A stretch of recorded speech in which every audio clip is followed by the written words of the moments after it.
سبيل الدموع سبيل مريح تنهدى يا صاحي كي تستريح.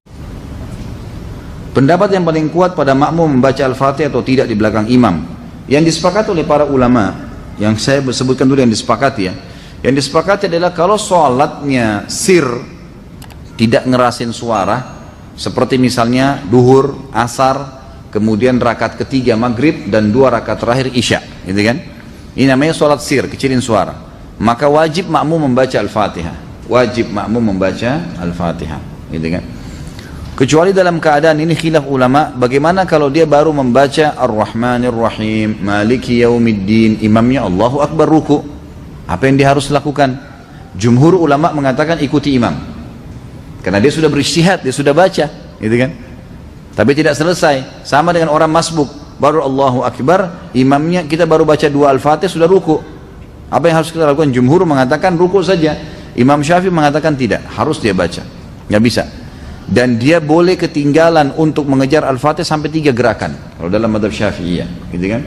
3 gerakan artinya ruku, sami'allahu hamidah, sampai sujud pertama. Nah itu dia boleh tetap menyelesaikan Al-Fatihahnya lalu dia mengejar imam.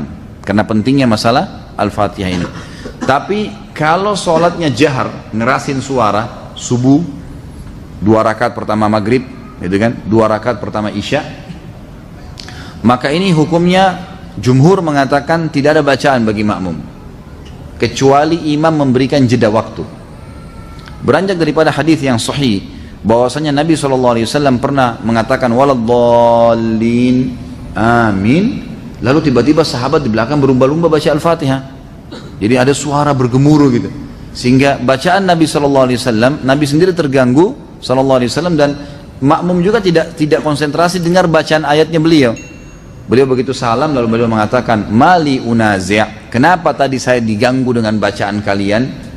Kata perawi hadisnya kalau saya tidak salah Abdullah bin Umar radhiyallahu anhu berkata, mulai semenjak itu saya tidak pernah lagi membaca Al-Fatihah di belakang Nabi SAW kalau sholatnya jahar, kalau sholatnya ngerasin suara gitu. Ulama-ulama seperti Imam Syafi'i rahimahullah melihat bahwasanya orang yang membaca Al-Fatihah baik sholatnya jahar, kerasin suara atau sir, itu wajib.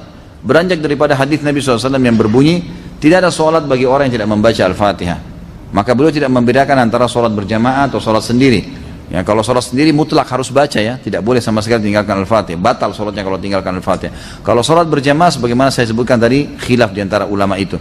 Imam Syafi'i semuanya, mau sholatnya jahar atau sir, semuanya harus membaca Al-Fatihah.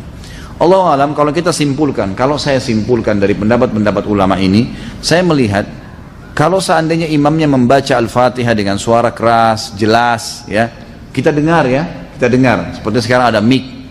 Lain kalau mati lampu gelap, tidak kedengaran suara atau kita terlalu jauh dari imam, itu lain. Walaupun sholat jahar tetap wajib baca Al-Fatihah tuh. Karena kita tidak dengar. Karena memang Allah berfirman, umumnya ulama berpegang pada ayat ini, a'udzubillahi minasyaitonirrajim, fa idza quri'al qur'anu fastami'u lahu wa ansitu. Kalau Al-Qur'an dibacakan, dengarkan baik-baik dan ya telitilah, jelihlah. Berarti kasusnya adalah kalau dengar. Kalau dengar kita nggak boleh berkata yang lain, gitu kan? Nah, kalau imam sholat jahar, maghrib misalnya, tapi mati lampu, kita di saf ke-5 atau ke-6, ke-7 ke belakang, nggak dengar. Atau sholat di belakang, perempuan nggak dengar sama sekali. Mereka tetap baca Al-Fatihah, selama tidak dengar. Tapi kalau mereka dengar Al-Fatihah itu, seperti tadi imam kita Masya Allah membaca misalnya, kita dengar. Dan pada saat mengatakan waladdallin, kemudian semua mengatakan amin. Begitu selesai amin, imamnya baca langsung surah. Nah ini Allahu alam, yang lebih dekat pendapat ulama mengatakan tidak lagi baca Al-Fatihah. Kembali kepada hadis, ya, bacaan imam adalah bacaan makmum. Itu sudah ada hadis yang menjelaskan masalah itu. Tapi kalau imamnya jeli dan dia lebih faham masalah fikih menjadi imam, adalah setelah waladdallin amin, imamnya diam jeda 7 ayat Al-Fatihah. Maka pada saat itu makmum silakan baca, gitu kan? Dia membacanya. Jadi ini tergantung bagaimana kondisi imam memberikan dia kesempatan. Allahu a'lam.